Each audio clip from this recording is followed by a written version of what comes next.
j'ai participé à une action gouvernementale à un niveau modeste, certes, mais j'ai eu la chance d'être un observateur pendant 7 ans.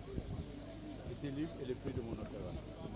Maintenant, une autre motivation qui va au-delà du Sénégal, pour parler de l'Afrique et de l'espèce africaine. J'ai souvent lu et entendu des confrères, quand j'étais journaliste, dire que l'Afrique est perdue. L'Afrique est perdue, rien ne bouge. La preuve, le Sénégal est une preuve éloquente qu'on peut faire bouger les choses quand on a un engagement ferme, quand on a la détermination de le faire. Il n'y a pas que le Sénégal. Il y a d'autres États africains qui existent. Aujourd'hui, c'est extraordinaire de constater que le Ghana, la monnaie, le CEDI, est considéré comme l'une des monnaies les plus puissantes et qui ont eu le taux de confiance les plus élevés au monde. Je parle du Ghana. Et l'Afrique de l'Ouest est en voie de réaliser quelque chose qui est extraordinaire, que l'Europe a mis plus de 50 ans à réaliser. Quoi? Une monnaie unique de la zone. Et aujourd'hui, l'Afrique, l'Union africaine est en train de préparer une union un libre-échange, union de libre-échange. En plus de frapper sa monnaie au niveau continental. C'est des repères, c'est des indications. Mais ce travail au niveau continental est la somme du travail qui a été fait dans les pays plus individuellement. Il est vrai qu'il y a des États qui sont encore dans des situations assez difficiles, mais je considère que dans ces difficultés majeures, le philosophe Hamidou Dia qui avait dit « Il n'y a jamais de destin à jamais folklore, il n'y a eu que des responsabilités désertées, nous y sommes en plein. » Il y a des chefs d'État, dont le nôtre, qui assument des responsabilités, qui sont attachés aux fonctions qu'ils assument, et je trouve ça extraordinaire. Et moi, je l'ai dit, parce que je l'ai vécu, je l'ai vu, et dire que le Sénégal était à un niveau de production d'énergie quotidienne de 550 mégawatts en 2000 et de 750 en 2012, que nous sommes à peu près à 1300 aujourd'hui, ce n'est pas de la propagande, c'est des faits. Pourquoi nous-mêmes, qui sommes les acteurs de ces faits, nous n'en parlerions pas? On en parle. Voilà ce que j'ai fait. Merci. Merci. On dit que le pétrole peut être un levier de développement, mais à quoi toujours? Vous savez, le pétrole est l'une des denrées les plus importantes capables de se propager dans une économie, de la sortie d'une situation d'économie sous-développée à une économie émergente. En quoi faisons? D'abord, il donne énormément de moyens et de recettes pour construire et booster tous les secteurs et lui-même constitue un produit divers capable d'essaimer au sein de la société et au sein de l'économie. Voilà pourquoi je dis le pétrole ne devrait pas considérer simplement sous sa dimension recette, mais il doit être considéré dans sa dimension levier de développement économique et social. Vous avez entendu parler de deux sociétés qui viennent d'être créées. Petrosen Aval, si vous pouvez le dire, et Petrosen Amont. Nous avons fait appel pour trouver le pétrole et le gaz à des sociétés étrangères. Le pétrole que nous avons découvert et le gaz pourrait nous permettre demain d'avoir une société d'exploration, même si elle doit s'associer à un niveau plus important que nous pouvons le faire aujourd'hui avec des compagnies étrangères. Vous avez entendu parler également de Petrosen Aval. L'aval, c'est quoi? Nous avons une petite raffinerie.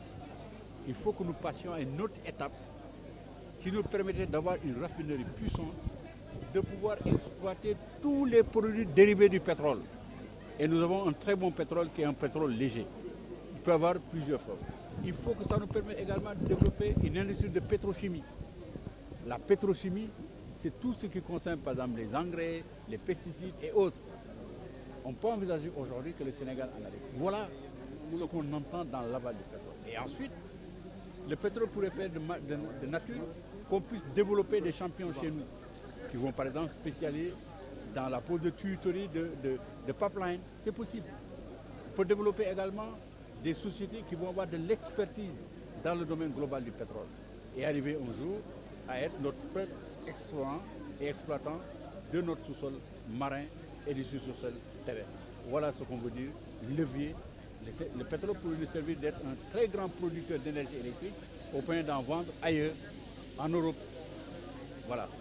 Vous avez tenu également à répondre quand même à l'enquête de Mayeni Jones, donc la journaliste de BBC. Est-ce qu'on peut s'attendre à des faits réels quand même dans l'ouvrage? Non.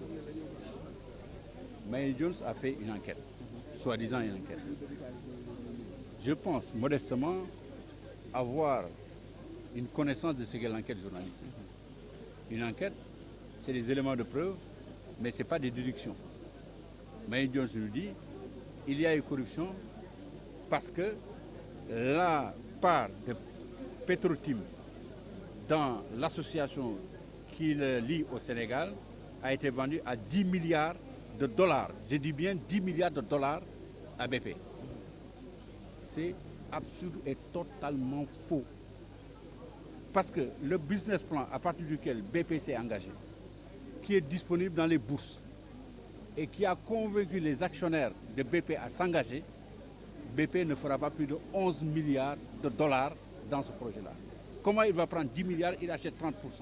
Alors que les 30% de Cosmos, BP les a achetés à moins de 1 milliard de dollars américains.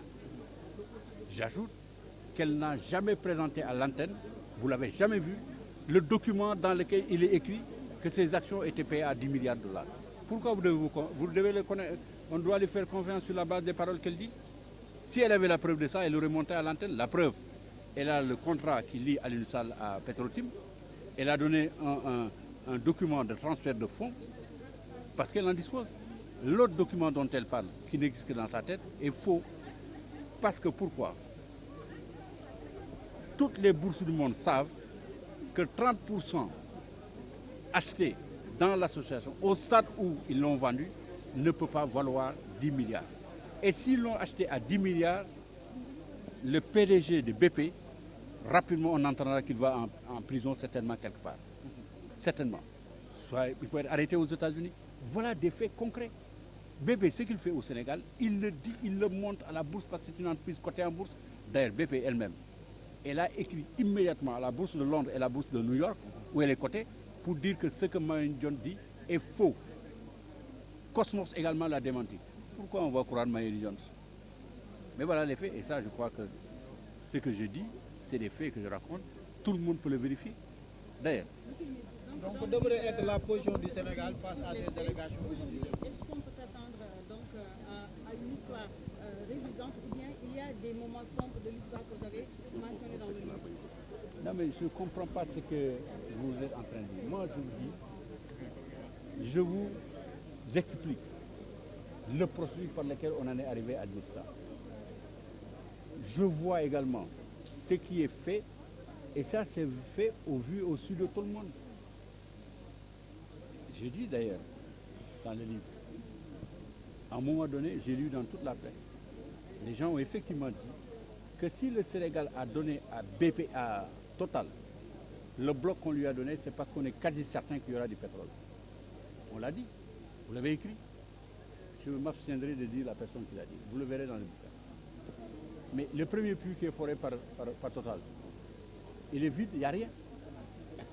Il n'y a rien. Et pourtant, ça a été dit dans le débat. Je pense que la volonté de ne pas faire signer Total était un point de crispation et un point de débat. Sous prétexte qu'on devrait réserver ces blocs-là à nos générations futures, certains qui a du pétrole ou du gaz. Il n'y a rien pour l'instant. Il peut découvrir, mais pour l'instant, il n'y a rien. Voilà les gens de fait. Je vous remercie. Vous avez également apporté des...